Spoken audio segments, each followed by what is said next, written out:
Anda telah tidak taat pada pimpinan. Ini perbuatan yang subversif dalam perspektif organisasi polisi.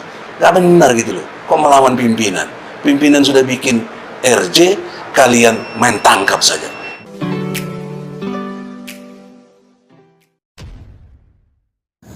Assalamualaikum warahmatullahi wabarakatuh. Puji syukur kehadirat Allah Subhanahu wa taala, salawat dan salam semoga tercurah kepada Nabiullah Muhammad sallallahu alaihi wasallam. Kembali jumpa dengan saya di channel Gagasan Progresif 79. Ada hal yang kemudian menarik ketika Egy Sujana CS mendatangi kantor polisi, di mana beliau membuat pernyataan yang menyita kita semua yang cukup menggelitik. Bagaimana dia mengatakan bahwa ada hal yang tidak lazim terjadi di institusi Polri, yang menurutnya bahwa ini adalah sebuah tindakan subversif dalam institusi Polri ini menurutnya. Kenapa dia katakan demikian? Karena menurutnya bahwa ada peraturan Kapolri yang tidak dijalankan dengan baik oleh anak buahnya di lapangan. Seperti apa kebijakan Kapolri itu menurutnya seharusnya itu dijalankan di lapangan, tetapi oleh anak buahnya itu kemudian tak dipatuhi, tak dianggap. Apa yang dikeluarkan oleh Kapolri terkait dengan restoratif justice ini, itu kemudian diabaikan oleh anak buahnya, yang berujung pada ditangkapnya Gus Nur, ditersangkakan lalu kemudian ditahan, yang menurut Egy Sujana ini tidak sesuai dengan prosedur. Untuk lebih jelasnya kita akan simak seperti apa penggambaran daripada Egy Sujana CS ini. Pihak kepolisian yang memulai ini melakukan penangkapan, sebelumnya penyelidikan, mungkin kemudian penahanan. Secara konstruk hukum, Anda polisi telah bertentangan dengan nilai-nilai hukum itu sendiri. Yang kedua, polisi dalam hal ini Kapolri telah mengeluarkan peraturan Kapolri nomor 8 tahun 2021. Saya baca di pasal 1-nya ayat 1, 2, dan 3 tentang tindak pidana adalah perbuatan yang melawan hukum, yang berakibat bisa dipenjara, dikurungan, dan dibayar denda. Namun dalam konteks tindak pidana itu ada peluang yang diberikan, diatur dalam perkap itu, namanya RJ, restorasi justice atau restorasi keadilan. Jadi dengan restorasi keadilan ini seharusnya pihak penyidik, polisi tidak boleh langsung tangkap dong, apalagi ditahan. Sangat tidak boleh. Anda tidak menghormati pimpinan atasan Anda sendiri. Anda telah tidak taat pada pimpinan. Ini perbuatan yang subversif dalam perspektif organisasi polisi. Gak benar gitu loh. Kok melawan pimpinan? Pimpinan sudah bikin RJ, kalian main tangkap saja. Bahkan cara-caranya kotor, jahat, diiming-iming dulu, dihimbau sampai berkali-kali datang ke Solo, diyakinkan. Ke Malang, ke Malang.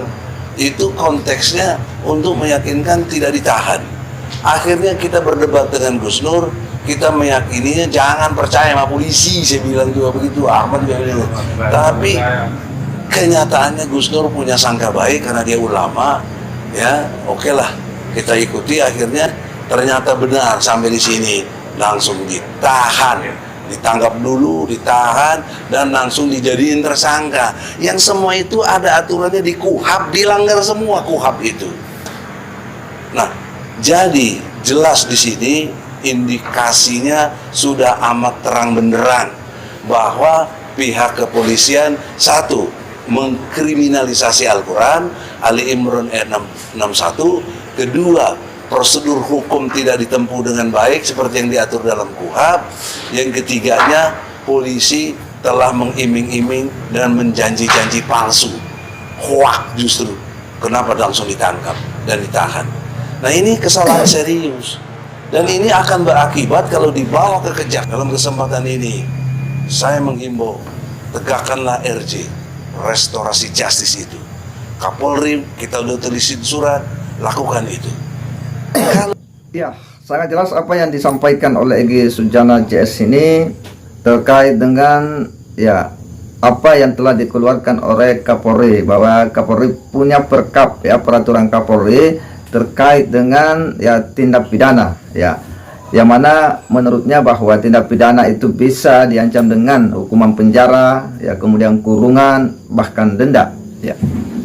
Yang lebih lanjut bahwa Pak Egy menyampaikan bahwa ya, bahwa dalam ya perkara pidana ini, karena ini masuk dalam kategori perbuatan melawan hukum ya, maka seharusnya ya peraturan Kapolri terkait dengan restoratif justice atau restorasi keadilan ini kemudian ini ditegakkan ya. Dia punya anggapan bahwa anggota Polri ini tidak mengindahkan alias mengabaikan perkap Kapolri ini, padahal katanya ini adalah peraturan yang dikeluarkan oleh Kapolri itu sendiri, bahwa restoratif justice ini ya penyelesaian ya perkara-perkara ya yang sedapat mungkin itu di luar pengadilan atau di luar daripada sistem criminal justice system ya. Tetapi oleh anggota Polri menurut Pak Egy Sujana itu tidak terjadi. Bagaimana menurutnya Gus Nur itu diiming-imingi ya, informasi tidak akan ditangkap ya, lalu kemudian didatangi di Malang, dicoba diyakinkan oleh anggota polisi bahwa silakan datang di kantor di Jakarta, tidak akan ditahan, tidak akan ditangkap.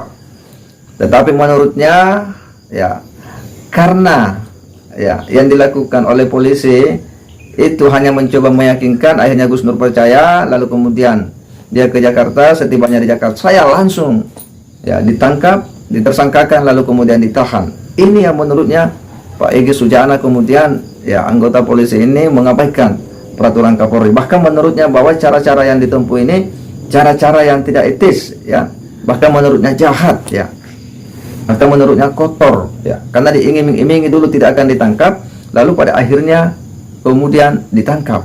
Ini yang sangat disesalkan oleh Pak Egy Sujana daripada perilaku-perilaku ya polisi menurutnya.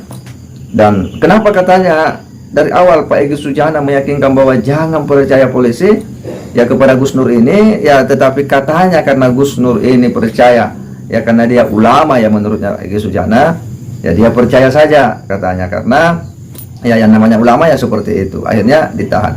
Satu hal yang kemudian mengelitik bagi kita ya Egy Sujana ini, karena lagi-lagi dia menganggap bahwa Gus Nur ini seorang ulama ya, padahal kalau menurut kita ya, dan mungkin logika umum para tokoh-tokoh agama, para pimpinan pondok pesantren, Gus Nur ini belumlah masuk kategori yang bisa dikatakan ulama gitu. Karena untuk mengatakan orang ulama ya jelaslah bahwa bagaimana basic pengetahuan, rekam jejaknya seperti apa ya, dan tentu ini soal keilmuan yang dimiliki, kemudian akhlak, dan bagaimana publik ya memang menganggapnya itu sebagai seorang ulama.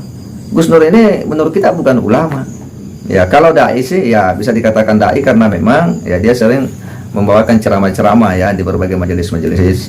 Tetapi untuk level ulama saya kira itu jauh dari itu semua. Disinilah kelemahan dan kecerobohan daripada Egy Sujana ini, karena telah menempatkan Gus Nur sebagai seorang ulama. Ya dampak daripada itu adalah ketika Gus Nur melakukan sesuatu sebutlah bermubahalah, itu lalu kemudian serta-merta dianggap bahwa dia menjalankan ajaran Islam. Betul bahwa mubahalah ada dalam ajaran Islam, tetapi apakah proses yang dilakukan oleh Gus Nur sudah mengikuti kaidah-kaidah dan rukun-rukun dalam proses mubahalah? Ini kan yang menjadi tanda tanya bagi kita semua. Kecerobohan untuk kemudian menganggap seseorang sebagai ulama itu akan berujung pada ya apapun yang disampaikan, apapun yang dinyatakan oleh orang tersebut itu dianggap bahwa ajaran Islam ya itu sudah benar ya, padahal kapasitas keilmuannya ya belum memadai untuk kemudian melakukan ya hal-hal itu ya, belum memadai untuk membuat ya fatwa-fatwa terkait dengan hukum satu perkara. Inilah apa Egy Sujana yang memang terkesan terlalu ceroboh ya, kadang juga dia mengutip ayat hadis ya, lalu kemudian menerjemahkan sendiri, padahal ya dalam ilmu tafsir ya tidak seperti itu pemaknaannya. Inilah yang kemudian bisa berujung kepada ya kegaduhan-kegaduhan ya, dan pikiran-pikiran dangkal ini akan membuat tindakan-tindakan juga yang dangkal pada akhirnya, dan kecurigaan ya kepada yang lain karena selalu merasa diri dan kelompok itu paling benar dari tafsir-tafsir sendiri. Dan ini sangat berbahaya bagi membangun ya kerukunan, tatanan, kehidupan berbangsa dan bernegara yang harmonis. Saya kira demikian. Wassalamualaikum warahmatullahi wabarakatuh.